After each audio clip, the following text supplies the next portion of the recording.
Hi friends, welcome back. तो friends, अभी का वीडियो है भारत की 20 देशों को भेजी वैक्सीन बर्बाद, भारतीय सरकार और निकाल रहे गुस्सा। अच्छा, अब ये वीडियो देख के पता चलेगा क्या है एग्जैक्टली न्यूज है। तो वीडियो शुरू करते हैं, पर वीडियो शुरू करने से पहले अगर आप चैनल पर नए हो और आपने अभी तक सब्सक्राइब नहीं किया तो जल्दी से पहले सब्सक्राइब के बटन और बेल आइकन को क्लिक कर लो ताकि आपको हमारे सारे न्यू वीडियोस के नोटिफिकेशन मिल जाए जैसे हम अपलोड करें। अगर आपको वीडियो पसंद आता है please like and share. And हमारा दूसरा चैनल, ट्विटर, इंस्टाग्राम अकाउंट सबके डिटेल्स है डिस्क्रिप्शन बॉक्स में, उनको भी सब्सक्राइब और फॉलो कर लेना। चलिए शुरू करते हैं। आपको शायद याद होगा कि जब पिछले साल अभी कोविड-19 की वैक्सीन आई भी नहीं थी और दुनिया भर में कई देश लॉकडाउन में थे, उस वक्त वर्ल्ड हेल्थ ऑर्गेनाइजेशन के चीफ टेड्रोस ने कहा था कि कोविड-19 के पूरी दुनिया से खात्मे में भारत की सबसे अहम भूमिका होने वाली है और जो भारत की वैक्सीन मैन्युफैक्चरिंग कैपेसिटी है वो बस भारत ही नहीं पूरी दुनिया के लिए एक एसेट है। आज उनकी ये बात पूरी तरह सच साबित हो रही है और एक अकेले भारत के प्रभावित होने से दुनिया के बाकी सभी देशों का वैक्सीनेशन प्रोग्राम प्रभावित हो रहा है। भारत में सेकेंड वेव के कारण बेकाबू हालातों को देखते हुए भारतीय सरकार ने कोविड-19 की वैक्सीन के एक्सपोर्ट पर रोक लगा दी है। न ही किसी तीसरे देश को वैक्सीन एक्सपोर्ट हो रही है और न ही WHO के कोवैक्स चैरिटी प्रोग्राम के लिए।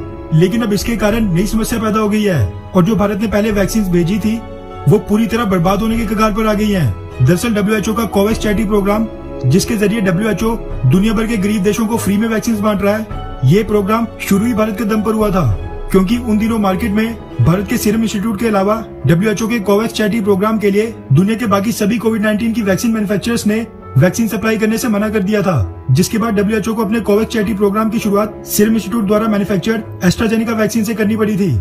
पब्लिक डोमेन में मौजूद एक रिपोर्ट के मुताबिक WHO ने अप्रैल के महीने तक 24 मिलियन यानी 2 करोड़ 40 लाख वैक्सीन अपने कोवैक्स चैरिटी प्रोग्राम के जरिए अकेले अफ्रीकन देशों को भेजी थी, जिनमें से लगभग सभी वैक्सीन WHO को भारत के सीरम इंस्टीट्यूट ने सप्लाई की थी, जो कि अब बर्बाद होने की कगार पर आ गई हैं। दरअसल एक international media house Deutsche Welle news के वाले से एक एक्सक्लूसिव मीडिया रिपोर्ट सामने निकल कर आ रही है कि इंडिया के वैक्सीन एक्सपोर्ट्स बैन से सबसे बुरी तरह अफ्रीका प्रभावित हो रहा है, जहाँ के कई गरीब देश WHO के कोवैक्स चैरिटी प्रोग्राम के जरिए भारत के सीरम इंस्टीट्यूट द्वारा मैन्युफैक्चर्ड एस्ट्राजेनेका वैक्सीन पर ही निर्भर थे।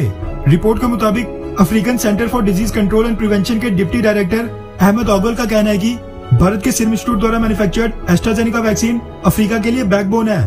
उन्होंने बताया कि अफ्रीकन देशों में वैक्सीनेशन की शुरुआत ही भारत द्वारा भेजे गए डोजेज से हुई थी, मगर अब उसकी वजह से बहुत ही बड़ा क्राइसिस पैदा हो गया है। अहमद औगल के मुताबिक अफ्रीका के 20 से ज्यादा देश जिन्हें कोवैक्स चैरिटी प्रोग्राम के जरिए एस्ट्राजेनेका वैक्सीन मिली थी वो अब इससे बुरी तरह प्रभावित हैं, क्योंकि अब उनके पास सेकंड डोजेज लेने के लिए कोई रास्ता ही नहीं बचा है, जिसका कारण भारत द्वारा कोविड-19 की वैक्सीन के एक्सपोर्ट पर बैन लगाना है। इन सभी देशों को कुल 20 मिलियन यानी करीब 2 करोड़ डोजेज अगले ही महीने जून एंडिंग से पहले चाहिए, वरना जो लोगों को पहले डोज से वैक्सीनेट किया है उसका इफेक्ट भी खत्म हो जाएगा। क्योंकि ये तो सबको पता है कि एस्ट्राजेनेका वैक्सीन के पहले डोज के 4 से 12 हफ्तों के अंदर अंदर उसका दूसरा डोज लगवाना रिकमेंड किया जाता है, वरना पहले डोज का इफेक्ट अपने आप खत्म हो जाता है। ऐसे में अगर इन सभी देशों को जून एंडिंग से पहले एस्ट्राजेनेका वैक्सीन के सेकंड डोजेज नहीं मिले तो फिर पहले लगवाए गए डोजेज जो उनको भारत ने भेजे थे वो भी बर्बाद हो जाएंगे। अहमद औगल ने यह भी कहा कि हम भारतीय सरकार से लगातार आग्रह कर रहे हैं कि जो पहले से प्रॉमिस्ड डोजेज हैं उनमें से कम कुछ वैक्सीन तो वो सप्लाई कर लें।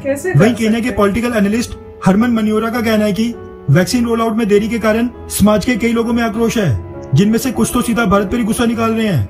वैसे गुस्सा चाहे जितना मर्जी कर लें, लेकिन भारत में सेकंड वेव के हालातों को देखकर लगता नहीं है कि भारतीय सरकार सेकंड वेव के बीच में ही वैक्सीन एक्सपोर्ट शुरू कर दे।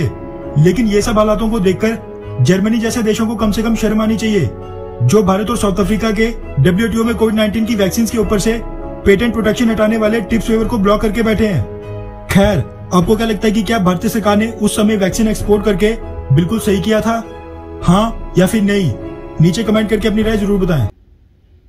तो फ्रेंड्स, न्यूज तो खराब है, दुख की बात है। इंडिया ने तो अपना इंटेंशन तो बहुत अच्छा था इंडिया का हेल्प करने का, पर किसको पता था कि सेकंड वेव इतना जबरदस्त आ जाएगा इंडिया के अंदर। और अगर पता होता तो ऑब्वियसली पहले से प्रिकॉशंस लिए जाते, ध्यान रखते। सभी इतने लेट बैक हो गए थे सोच के कि भैया जल्द वैक्सीन आ गई हैं और लगने भी लग गई हैं और तो सब ठीक हो रहा है, तो नॉर्मल लाइफ थोड़ी उस टाइप से जीने लग गए। और वहां पे सेकंड म्यूटेंट भी आ गया, वो डबल म्यूटेंट टाइप का जो होता है, जो इतना भयंकर खतरनाक है, जिसने तबाही मचा दी हमारे इंडिया में। पर इंडिया का इंटेंशन बहुत अच्छा था कि एक्सपोर्ट करके उन्हें लग रहा था कि हम अपने लोगों को भी वैक्सीनेट कर सकते हैं और साथ साथ में थोड़ा थोड़ा क्वांटिटी में बाकी कंट्रीज को भी देते जाएंगे हेल्प। पर ऑब्वियसली सेकेंड वेव में अब जो बुरी हालत हो रही है, सब कंट्रीज को समझना चाहिए कि इंडिया नहीं दे सकती अभी इंडिया को अपने वहां पे जो इतना बुरा हाल हो रहा है हमारी कंट्री में, पहले उसको देखेगी फिर आपको देगी। मना तो नहीं कर रही ना, यहाँ पे जब हो जाएगा ठीक तो आपको मिल जाएगा। अब वो कह रहे हैं बर्बाद हो जाएगी, तो क्या कर सकते हैं, बर्बाद हो उसका एटलीस्ट कोई बॉडी में इफेक्ट गलत तो नहीं हो रहा ना। चलो डोज मिल गई, अब नहीं होगी तो जैसे इंडिया ठीक हो जाएगा, सब देने लायक होगा, तब आप दोबारा फिर से डोज लगा देना। मतलब ये ऐसी चीज थी जो आउट ऑफ कंट्रोल थी, कुछ कर नहीं सकते इसमें। तो वो भी सब कंट्रीज को समझना चाहिए कि अगर इंडिया ये मना कर रहा है तो इंडिया की मजबूरी है। राइट, तो अच्छा वीडियो है। इसमें पॉइंट ये है कि एक डोज जब लगती है तो वो प्रोटेक्शन देती है, डेफिनेटली देती है, जैसे 50-60% देगी। अब अगर आप 2 लगवा लें तो श्योर 90% तो जा सकते हैं, डिपेंडिंग अपॉन द वैक्सीन। मगर ऐसा कहा जाता है कि फर्स्ट डोज के बाद भी प्रोटेक्शन आ जाती है 60-70%, मगर फुल आपको चाहिए 90% तक की, तो 2 डोजेज आप लीजिए अकॉर्डिंग टू जो भी उसका बीच में गैप है। हर वैक्सीन का अपना गैप है, तो इसका मतलब ये क्लियर होता है कि फर्स्ट डोज हेल्पफुल है। अगर मान लीजिए आपको एक भी डोज ना लगे तो वो तो सबसे वर्स्ट सिचुएशन है। एक लग गई तो अच्छी बात है। अब जिनको 2 डोजें लगी हैं उनको भी कहा जा रहा है कि इस मेडिसिन का इफेक्ट जो है 1 साल से ज्यादा नहीं है, तो आपको हर साल लगवानी पड़ेगी। तो ऐसा नहीं है कि आपने लगवा लिया और काम बन गया। लोग तो ये कह रहे हैं 6-6, 8-8 महीने बाद भी हो सकता है इसका इफेक्ट खत्म हो जाए। क्यों? क्योंकि नंबर 1 तब तक बहुत सारे वेरिएंट्स बन चुके होंगे, बहुत सारे वेरिएंट्स आ चुके होंगे, और वैसे भी किसी भी जैसे फ्लू शॉट होता है यूएस में, फ्लू शॉट 1 साल तक, मतलब आप लगाते हैं उसके अगले साल आपको फिर लगाना पड़ता है। प्रोटेक्शन एक्चुअली सिर्फ कुछ महीने के लिए होती है जब पीक हो रहा होता है फ्लू वायरस का। तो फ्लू वायरस जब पीक होता है तब लगा देते हैं, वो पीक एरिया खत्म हो जाता है, गर्मी आ जाती है, फ्लू खत्म हो जाता है, और फिर जैसी सर्दियां शुरू होने पड़ती हैं फिर आप लगाते हैं इंजेक्शन। तो सिमिलर कॉन्सेप्ट यहाँ पर भी है, तो आपको हर साल लगवाना पड़ेगा। और दूसरी बात जो सबसे इंपॉर्टेंट है वो इसकी बात है कि पहले हर कंट्री अपने नागरिकों की हेल्प करेगी। सिमिलर है, हर पेरेंट जो है अपने बच्चे की पहले देखभाल करेगा फिर किसी और की देखेगा, क्योंकि वो आपकी ऑब्लिगेशन है। मान लीजिए आपके एक ही वैक्सीन है, आपके घर में एक बच्चा है, तो आप उसको पहले लगाएंगे कि बाहर वाले को लगाएंगे? पहले उसी को लगाएंगे, क्योंकि आपकी ऑब्लिगेशन, आपका बच्चा है। सिमिलरली कंट्री अपने पहले सिटीजन्स का ध्यान रखे। कोई भी कंट्री ले लीजिए, किसी भी कंट्री का आप चेंज नहीं कर सकते ये बिहेवियर, क्योंकि हर कंट्री ऐसी है, राइट। आप किसी पेरेंट का बिहेवियर चेंज नहीं कर सकते, किसी कंट्री का आप बिहेवियर नहीं चेंज कर सकते। हर कंट्री जिसके पास वैक्सीनेशन है वो पहले अपने लोगों को पूरा लगाएगी फिर ही एक्सपोर्ट करेगी। सेम बात इंडिया के साथ भी है कि पहले आप अपने लोगों को वैक्सीनेट करेंगे फिर बाहर करेंगे। कोई भी अपने लोगों का तो आपकी ड्यूटी है कि आप बना रहे हैं अपनी कंट्री, आपकी ड्यूटी। तो यही हो रहा है कि जैसे प्रॉब्लम्स आ रही हैं, इंडिया के पास खुद शॉर्टेज है, जैसे सुनने में आ रहा है कि शॉर्टेज है, डेफिनेटली बहुत सारे कार्य हो रहे हैं क्विकली शॉर्टेज को खत्म करने के लिए। डिफरेंट अब प्रोवाइडर्स बनाएंगे वैक्सीन को। कहा जाता है कि वैक्सीन का प्रोसेस इतना सिंपल नहीं है, काफ़ी कॉम्प्लिकेटेड है, तो उसके लिए समय लगता है। तो वैक्सीन प्रोड्यूस होंगी और उसके बाद इंडिया जब पूरा वैक्सीनेट हो जाएगा तभी एक्सपोर्ट शुरू होगा। किसी ने सोचा नहीं था कि इंडिया पे इतनी प्रॉब्लम आएगी। श्योर, जो कंट्रीज हैं वो इंडिया पे कर रही थी, उन्हें भरोसा रखा था, क्योंकि अब WHO के तहत सबको फ्री मिल रही थी वैक्सीनेशन, राइट। अब प्रॉब्लम ऐसी है कि मेरे ख्याल से कोई खरीदना चाहे भी तो नहीं खरीद सकता। क्यों? क्योंकि अवेलेबल ही नहीं है। अब जहां तक पेटेंट सारे खुलने वाले हैं, मगर इंडिया को तो ऑलरेडी प्रोसेस पता है वैक्सीन बनाने का, तो मेरे को पता नहीं कि पेटेंट का क्या फायदा होगा। मगर इंडिया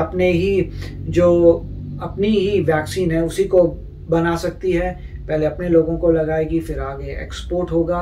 और डेफिनेटली ये सारे पेटेंट्स जो हैं पूरे वर्ल्ड में फ्री कर देने चाहिए, जिसे कोई भी मैन्युफैक्चर कर रहे, क्योंकि अफ्रीकन खुद मैन्युफैक्चर कर सकते हैं अगर उनको फॉर्मूला दे दें। सिर्फ ये है कि प्रोसेस बहुत कॉम्प्लिकेटेड है, प्रोसेस बहुत लंबा है। ऑफकोर्स वो भी करते होंगे अफ्रीका में, मगर इतने ज्यादा नहीं कर पा रहे होंगे कि पूरा केटर कर सकें, पर उसमें काफी पैसा भी लगता है।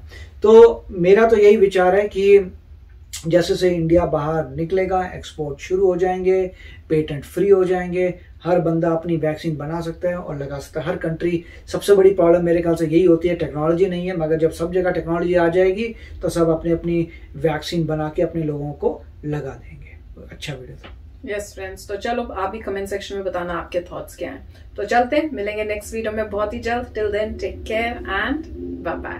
तो अगर आप मेरे इस चैनल पे नए हो तो जल्दी से सब्सक्राइब के बटन को हिट करो और बेल आइकन को क्लिक करो, ताकि आपको मेरा जब नया वीडियो मैं लगाऊं आपको उसके बारे में जल्दी से पता चल जाए।